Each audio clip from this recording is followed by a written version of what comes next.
Bonsoir Monsieur Blanchard, merci d'être avec nous en direct sur RT France. Les chrétiens d'Orient, tout le monde n'en parle pas. Emmanuel Macron, pour le coup, en parle beaucoup. Il a souvent répété son attachement à cette cause. Pour quelle raison, tout d'abord, cet intérêt du chef de l'État français? Oui, c'est vrai qu'on sent un changement par rapport à l'ancienne administration où le sujet était soigneusement évité.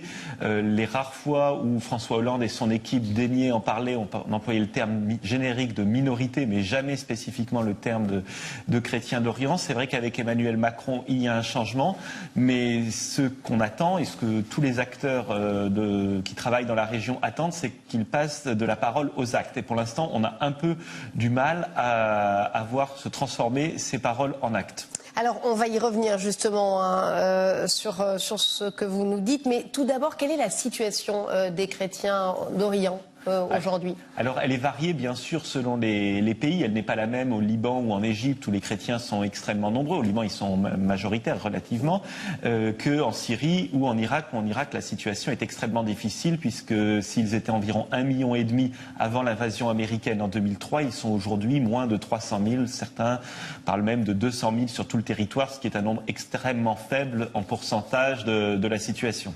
Pour quelles raisons leur nombre réduit? Est-ce qu'on peut parler du mot persécution ou c'est trop fort selon vous? Alors oui, il y a des persécutions, alors qui ne sont pas forcément des persécutions étatiques, mais plutôt par des groupes infra-étatiques. Alors on pense à Daesh, mais il y a eu avant Daesh d'autres groupes fanatiques islamiques qui travaillent dans la région, comme les diverses branches d'Al-Qaïda.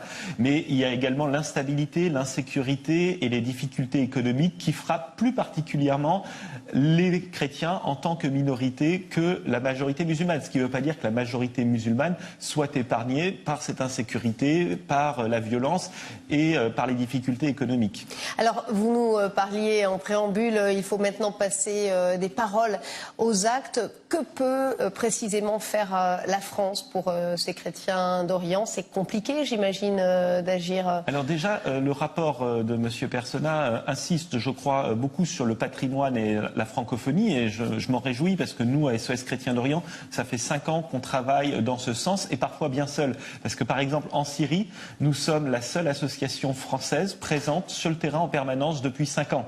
Et notamment, nous travaillons beaucoup pour le patrimoine et pour la francophonie. Donc je me réjouis que le président de la République s'en inquiète, mais pour qu'il puisse agir, il faudrait déjà que la France reprenne langue avec la Syrie. Comment pouvoir prétendre défendre la francophonie ou préserver le patrimoine culturel syrien tant qu'il n'y a même pas de relation diplomatique, même à minima, entre la France et la Syrie? Ça, c'est un vrai problème. Justement, aujourd'hui, ça pourrait passer par quelle action concrète pour aller, entre guillemets, plus vite? Parce qu'on imagine que les relations avec la Syrie ne vont pas se régler du jour au lendemain avec Bachar el-Assad et effectivement Emmanuel Macron. Comment peut-on agir assez rapidement? Alors je crois que l'initiative qui a eu lieu il y a quelques mois d'envoyer une cargaison de médicaments pour 500 000 € de médicaments à la Syrie était une bonne chose. Ça permet déjà de montrer que la France n'oublie pas complètement la Syrie. Pour information, notre association SOS Chrétiens d'Orient a également livré des médicaments à la Syrie pour 3 millions d'euros. Donc si une association jeune comme la nôtre, qui a seulement 5 ans d'existence, est capable de mobiliser pour 3 millions d'euros de médicaments pour la Syrie, je suis sûr que le gouvernement français peut faire plus dans ce sens de soutien à la population syrienne, au peuple syrien qui en a besoin.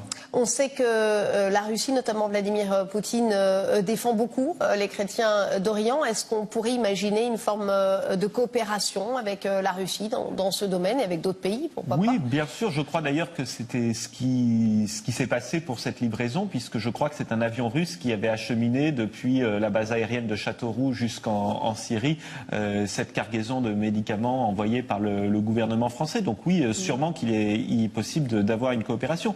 Mais également dans les autres pays de la région, je crois que la France doit s'investir pleinement dans les autres pays, et notamment en Égypte, et se préoccuper d'abord des populations, d'abord des gens, avant de vouloir sans cesse se mêler de la politique intérieure des États. Vous êtes évidemment, vous, sur le terrain en contact avec les chrétiens d'Orient. Quel est leur état d'esprit? Ce sont des personnes qui ont finalement peur d'être là où ils sont, qui ne se sentent pas en sécurité, ou au contraire, ils restent déterminés à rester dans leur foi, dans leur croyance? Alors oui, la majorité est déterminée. est déterminée à rester sur place. La quasi-totalité est déterminée à conserver sa foi. Ensuite, ce qui suscite le départ, ce n'est pas tant la peur, parce qu'ils ont peur, mais en étant comme tout le monde, c'est le manque de foi dans l'avenir. Ils ont l'impression que leur place à l'avenir n'est plus ici, puisqu'ils sentent à tort ou à raison que le monde entier pense que ce n'est plus la place des chrétiens, que le Proche-Orient n'a plus de place pour les chrétiens. Et c'est ça le véritable problème avant toutes les autres questions. Merci Benjamin Blanchard, en tout cas d'avoir été avec nous en direct sur RT France.